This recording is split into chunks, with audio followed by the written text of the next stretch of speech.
Hello friends, मैं हूं अर्जू काजमी और आप देख रहे हैं मेरे चैनल पर भेजा फ्राई। बिल्कुल जी, हमने जैसे आपसे कहा था कि हम आपको कुछ न्यूज़ व्यूज़ देते रहा करेंगे, तो बिल्कुल अभी फिर एक न्यूज़ आई है जी। और वो ये कि उससे रिलेटेड है, यानी किससे रिलेटेड है? टीटीपी से, यानी कि तहरीक तालिबान पाकिस्तान। तहरीक तालिबान पाकिस्तान यानी टीटीपी, जिसको हम लोग मुजाहिदीन कहते हैं और बाकी सारी दुनिया उन्हें टेररिस्ट कहती है, लेकिन हम उन्हें मुजाहिदीन कहते हैं। और हमारी मर्जी जी, हम जिसको मर्जी मुजाहिदीन बना देते हैं, चाहे दुनिया उसको टेररिस्ट कह कह कहकर उनका गला बैठ जाए, लेकिन हमें दुनिया की कोई परवाह नहीं है। तो इस वजह से अब हुआ ये है कि जी हमारे और टीटीपी के दरमियान, यानी पाकिस्तान और टीटीपी के दरमियान जो है वो सीज फायर हुआ था 1 महीने के लिए, यानी 30 डेज का सीज फायर था, जिसमें उन्होंने कहा था कि वो रॉकेट लॉन्चर रखकर डुजंग डुजंग हम पे नहीं मारेंगे। तो अब वो सीज फायर उनका जो है वो उन्होंने कहा जी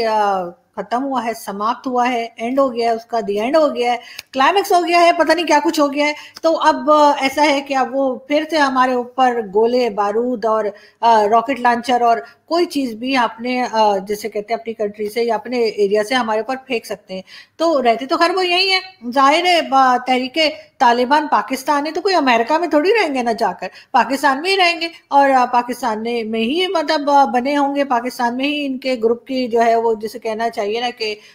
वो रिबन काटते हैं ना, वो बड़े बड़े लोग जाते हैं रिबन काटते हैं जी, ओपनिंग हो रही है। तो बिल्कुल जी यहीं पे हमने इनको पाला है, यहीं पे हमने इनको बनाया है और जाहिर है अब ये यहीं पे तो फटेंगे ना, मेरा मतलब यहीं पे तो हमें धमकियां देंगे ना, जो करना है यही करेंगे, अब कहीं और जाके थोड़ी करेंगे। वो आपने सुना नहीं कि वो अगर हस्बैंड वाइफ में लड़ाई हो जाती है तो वो कहते हैं कि जी तुम मुझसे क्यों लड़ रहे हो, तो वो कहते हैं कि जी अब शादी तुमसे की है तो फिर झगड़ा भी तुमसे ही करेंगे ना, साथ वाली के साथ जाके थोड़ी करेंगे। तो बिल्कुल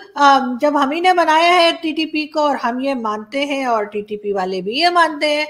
जब दोनों मानते हैं तो फिर बनाया ही होगा। मैं थोड़ी कुछ कह रही हूँ, मेरी तो आदत ही कुछ नहीं है कहने की, आप लोग तो जानते ही हैं। लेकिन खैर उन्होंने कहा है कि जी टीटीपी वालों ने ये कहा है पाकिस्तान गवर्नमेंट को कि जी आपने जो हमारे लोग पकड़े हैं ना, उनको आप छोड़ दीजिए, इसी में आपकी भलाई है। और अगर आप चाहते हैं कि आप मजीद हम आपको तंग ना करें, तो अच्छा ही होगा कि आप हमारे जो लोग पता नहीं 400 500 200 150 दो पता नहीं कितने पकड़ रखे हैं, तो उनको छोड़ दीजिए। अब इस माइंडसेट के लोग, यानी टीटीपी जैसे माइंडसेट के लोग जो हैं, तालिबान जैसे माइंडसेट के लोग जो हैं पाकिस्तान में बहुत ज्यादा हैं, तो जाहिर है उनको सपोर्ट भी मिल रहा है, उनको पैसा भी मिल रहा है, तो फिर वो किस बात से डरें। अब हुआ ये है कि जी और जाइए आप लोग, और जा जाके आप लोग वहां पे अफगानिस्तान में तालिबान की गवर्नमेंट बनाइए, ये तो होना ही था। अब जब इतना ज्यादा सपोर्ट पाकिस्तान की गवर्नमेंट जाके वहां पर, यानी हमारे जो पिछले डीजीआईएस आए थे वो भी वहां जाके चाय शाय पीकर आ गए थे, आपने देखा था ना, अफगानी कहवा पी रहे थे। तो उसके बाद जो है आप ये तो एक्सपेक्ट ना करें ना कि जी टीटीपी वाले जो है वो अब हमें कोई धमकियां नहीं देंगे या हमारा कोई नुकसान नहीं करेंगे या तालिबान उन्हें कंट्रोल करेंगे। जैसे शेख रशीद साहब ने एक बार ये स्टेटमेंट भी दिया था, जो हमारे होम मिनिस्टर हैं, उन्होंने ये भी हमें एक बार कहा था कि जी अब अफगानिस्तान में क्योंकि तालिबान की गवर्नमेंट आ गई है, तो इस वजह से अब उनसे वो ये उम्मीद लगा के बैठे हैं कि वो टीटीपी वालों को भी कंट्रोल रखेंगे और टीटीपी वालों को भी समझाएंगे कि जी हमें आंखें ना दिखाए। लेकिन हुआ कुछ और है, और अब ऐसा है कि शेख रशीद साहब तो कहीं दिखाई नहीं दे रहे मुझे, काफी दिनों से पता नहीं कहाँ गए। लेकिन ये है कि टीटीपी वाले जो है वो आगे हैं और उन्होंने कहा है कि जी बहुत हो गया सर, ये जिसे कहते हैं ना कि खाना पीना और चाय समोसे पकौड़े बहुत हो गए, और अब दोबारा से हमारा और आपका हो गया जी 36 का आंकड़ा, और अब आप हमारे लोगों को छोड़ दीजिए, वरना हम आपको नहीं छोड़ेंगे। तो अब देखते हैं कि कौन किसको छोड़ता है। लेकिन ये तो होना ही था ना, जहां पर आप हर वक्त मजहब के नाम पे लोगों को मारेंगे, हर बात में आपका जो है मजहब खतरे में आ जाता है, हर वक्त इस्लाम खतरे में रहता है आपका। यानी आप अगर मदरसे में, मस्जिद में, किसी जगह में, मोहल्ले में कोई भी मुल्ला हो या उनका शागिर्द हो, वो किसी बिल्ली बकरी कुत्ते किसी जानवर के साथ, किसी छोटे बच्चे के साथ, किसी के साथ भी गलत काम करता हुआ नजर आ जाए, तो कोई बात नहीं, उससे इस्लाम को कुछ भी नहीं होता, उससे बिल्कुल ही मजहब को कोई खतरा नहीं होता। लेकिन हाँ, अगर आप किसी की बात से एग्री ना करें कि नहीं जी हमें तो आपके इस वाले पॉइंट ऑफ व्यू से हम एग्री नहीं करते, रिलीजियस पॉइंट ऑफ व्यू से, या आपने पोस्टर लगा दिया, हम ये पोस्टर आपका निकाल देंगे, फाड़ देंगे, उसको रख देंगे, या आप कहीं और जाके लगाइए, हमारे घर, हमारे ऑफिस, हमारी दीवारों पे ना लगाइए, तो हमारा मजहब एकदम जी खतरे में आ जाता है। पाकिस्तान वो वाहिद मुल्क है जहां पर जो है वो हर वक्त मजहब खतरे में रहता है, और इस्लाम के हर वक्त हम पहरा देते रहते हैं, और उसके बाद हम जैसे मैंने कहा कि बकरियों और बिल्लियों और कुत्तों और पता नहीं किस किस को, उनको भी नहीं छोड़ते। लेकिन फिर भी अब बात हम दोबारा करते हैं टीटीपी की। और जी बिल्कुल, ये जो तहरीक तालिबान पाकिस्तान है, और जिनको हम मुजाहिदीन कहते हैं, पता नहीं मुजाहिदीन क्यों कहते हैं इनको, मुझे अभी तक यही समझ नहीं आई है। तो आपको वैसे ही पता है, मुझे तो, मैं इतनी समझदार नहीं हूँ, मुझे इतनी बातें समझ में नहीं आती, तो मुझे नहीं पता इन्हें मुजाहिदीन क्यों कहते हैं, लेकिन बाकी सारी दुनिया तो इन्हें टेररिस्ट कहती है। तो अगर हम डेमोक्रेसी के हिसाब से देखें तो जो लोग ज्यादा कह रहे हैं तो उन्हीं की बात मान लेते हैं, क्योंकि मुजाहिदीन तो सिर्फ हम ही कह रहे हैं, बाकी सारी दुनिया तो टेररिस्ट कह रही है, तो फिर ये टेररिस्ट ही होंगे। और फिर जाहिर है जब तहरीक लब्बैक पाकिस्तान जैसे लोगों को पाकिस्तान सपोर्ट करेगा, पाकिस्तान उसके हेड को फौरन ही छोड़ देगा, साद रिजवी को, और फिर कहा जाएगा कि जी इनको पंजाब गवर्नमेंट में हिस्सा भी मिलेगा और अगले इलेक्शन में इलेक्शंस भी लड़ सकते हैं, और कोई पता नहीं कल को आपके जो है वो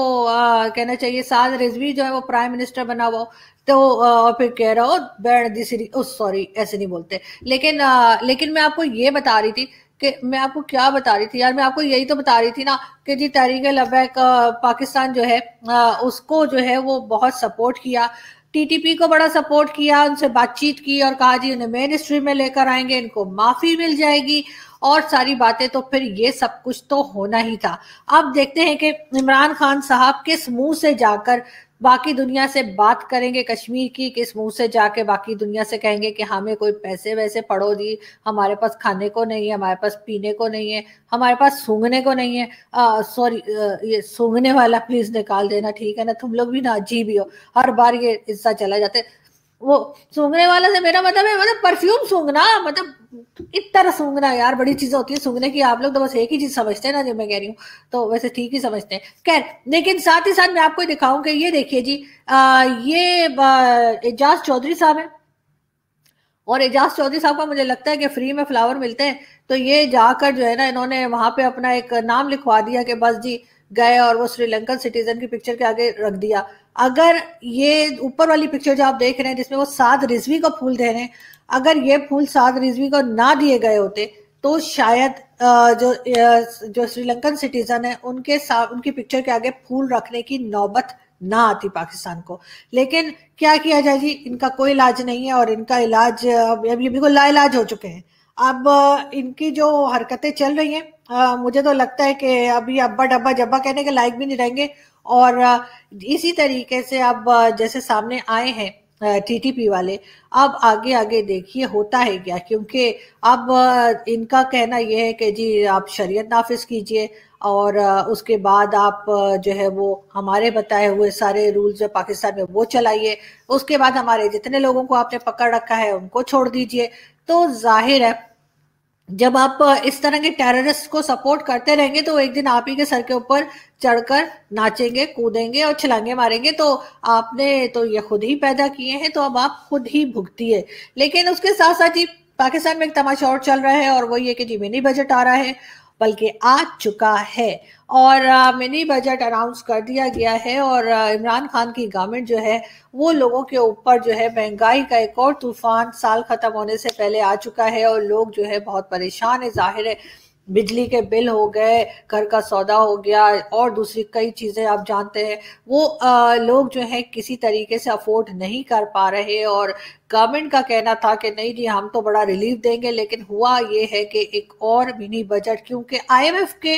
कर्जों के तले हम दबे हुए हैं, आईएमएफ से हम पैसा मांगते जा रहे हैं, और वो भी हमें पैसा देता जा रहा है। जाहिर है उनका क्या, वो कहेंगे ठीक है जी अपनी कुछ और अगर मोटरवे और कोई सड़क, कोई बिल्डिंग, कोई छत, कोई दीवार, कोई दरख्त अगर चाइना से रह गया है तो वो हम आईएमएफ को दे देंगे। और आईएमएफ हमारे इवन हमारा स्टेट बैंक जो है वो भी अब अंडर है किसके, आईएमएफ के। यानी आईएमएफ जो है वो हमारे स्टेट बैंक को जो भी कहेगा हमारा स्टेट बैंक वही करेगा, उसके लिए स्टेट बैंक को गवर्नमेंट से परमिशन लेने की जरूरत नहीं होगी। तो खान साहब जाते जाते जो है, यानी गवर्नमेंट खत्म होने जा रही है उनकी कुछ टाइम में, अगर पहले से भाग नहीं गए तो भी खत्म ही हो जाएगी, जाहिर है साल 1.5 साल रह गए। उन्होंने जो है वो एक बार फिर इस तरह की हरकतें शुरू कर रखी हैं। साथ साथ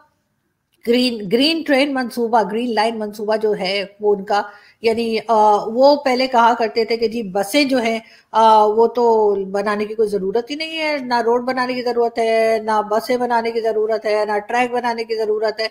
कौमें इससे तरक्की नहीं करती। लेकिन अब इमरान खान साहब ये सारी बातें कहा करते थे नवाज शरीफ साहब के टाइम में, जब वो अपोजिशन में थे और नवाज शरीफ साहब प्राइम मिनिस्टर थे। लेकिन अब उन्हीं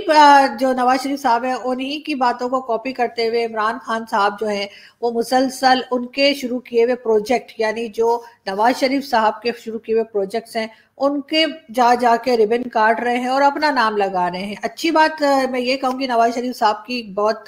जबरदस्त एक खूबी ये है कि कम से कम किसी दूसरे का शुरू किया हुआ अगर प्रोजेक्ट वो शुरू करते थे तो कम से कम उस इंसान को क्रेडिट तो देते थे। जैसे उन्होंने, अभी मैं आपको वीडियो दिखाती हूँ, उसमें पीपल्स पार्टी का शुरू किया हुआ प्रोजेक्ट है जो कि नवाज शरीफ साहब ने अपने टाइम में आके कंप्लीट करने की तरफ गए तो उन्होंने पीपल्स पार्टी का शुक्रिया अदा किया कि उन्होंने ये प्रोजेक्ट स्टार्ट किया था। इतनी तमीज मेरे ख्याल है पीटीआई में भी होनी चाहिए और खान साहब को भी होनी चाहिए। लेकिन अब क्या करें, नहीं है तो क्या, किसी दुकान से तो मिलती नहीं है तमीज के, हम खरीद कर दे देते कि सर जी ये तमीज हमने आपके लिए खरीदी है, ये रख लीजिए। लेकिन खैर हम वीडियो देखते हैं और फिर बात करते हैं।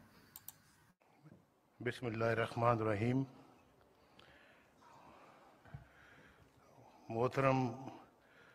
यूसुफ रज़ा गिलानी साहब, जनाब कैप्टन शुजात अजीम साहब, जनाब सिकंदर बोसन साहब, मुअज़्ज़ज़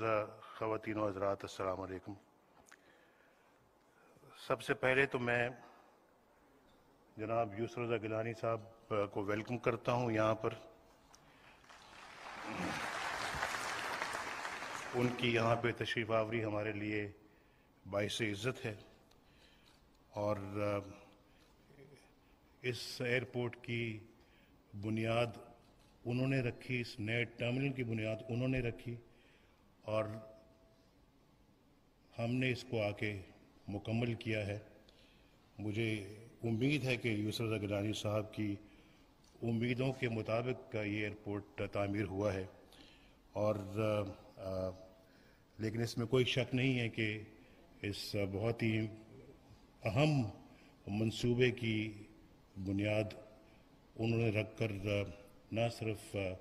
इस शहर के लिए, ज़िले के लिए, बल्कि इस खित्ते के लिए बहुत खिदमत अंजाम दी है। जी, तो आपने देखा कि नवाज शरीफ साहब कितने अच्छे तरीके से जो है बता रहे थे, जो है यूसुफ रज़ा गिलानी साहब जो हमारे पहले प्राइम मिनिस्टर रहे पीपल्स पार्टी की तरफ से, कि उनका शुरू किया हुआ प्रोजेक्ट जो है वो जब नवाज शरीफ साहब उसको आगे लेके गए तो उन्होंने उनका भी शुक्रिया अदा किया जो असल में जिन्होंने वो प्रोजेक्ट शुरू किया था। लेकिन ये तमीज़ और ये इखलाक जो है वो जाहिर है कि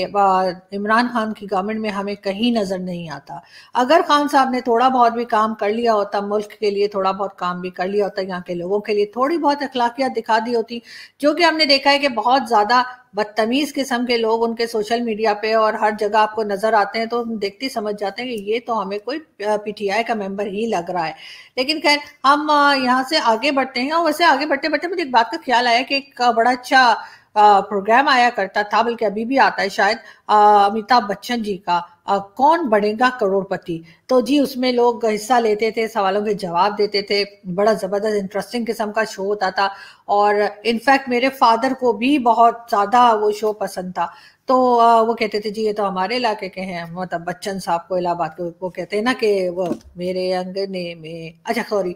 मैं ये कह रही थी कि आपको ये बता रही थी मैं कि जी बिल्कुल वो कौन बनेगा करोड़पति आया करता था और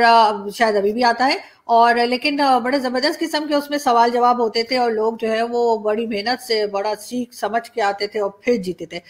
पाकिस्तान में भी एक कौन बनेगा करोड़पति चला, लेकिन वो जीता लोगों ने, और बगैर कंपटीशन के जीता, बगैर किसी सवाल जवाब के जीता। और वो कौन लोग हैं जो उसमें जिन्होंने हिस्सा लिया और वो जीत गए और बन गए करोड़पति, उनकी मैं आपको पिक्चर्स दिखाती हूँ। ओहो, ये कौन लोग हैं? अरे यार, मरवाओगे क्या? ये किसकी पिक्चर लगा दी है? सॉरी सॉरी सॉरी, ये तो हमारे फौजी जनरल्स थे, और ये सबके सब अल्हम्दुलिल्लाह करोड़पति हैं, और बगैर कौन बनेगा करोड़पति में हिस्सा लिए, बगैर बगैर कुछ खेले जो है वो करोड़पति बन गए। और किसी की पिज्जा फ्रेंचाइज है, और किसी का आइलैंड है, और किसी का दुबई में, किसी का लंदन में, किसी का कनाडा में जो है वो आपको जानते हैं ना कि बिजनेस है और फ्लैट्स हैं। लेकिन ये सब निकाल देंगे ना, देखे ना कहीं ऐसा ना हो मेरे घर पे भी आके नॉक कर दे, टक टक टक। वैसे भी आजकल तालिबान भी आ गए हैं, उसके बाद टीटीपी वाले भी एक्टिव हो गए हैं, एक यही रह गए, अब इनके साथ भी 36 का आंकड़ा हो गया है। तो खैर हम चलते हैं, और आपसे मुलाकात होगी नेक्स्ट वीडियो में। अपना बहुत सारा ख्याल रखिएगा, हंसते रहिएगा, मुस्कुराते रहिएगा, और सब ठीक हो जाता है। अगर किसी को कोई परेशानी है तो टाइम दीजिए, सब ठीक हो जाएगा, टाइम सब कुछ ठीक कर देता है। और हमारे चैनल को सब्सक्राइब करना ना भूलिएगा। Thank you.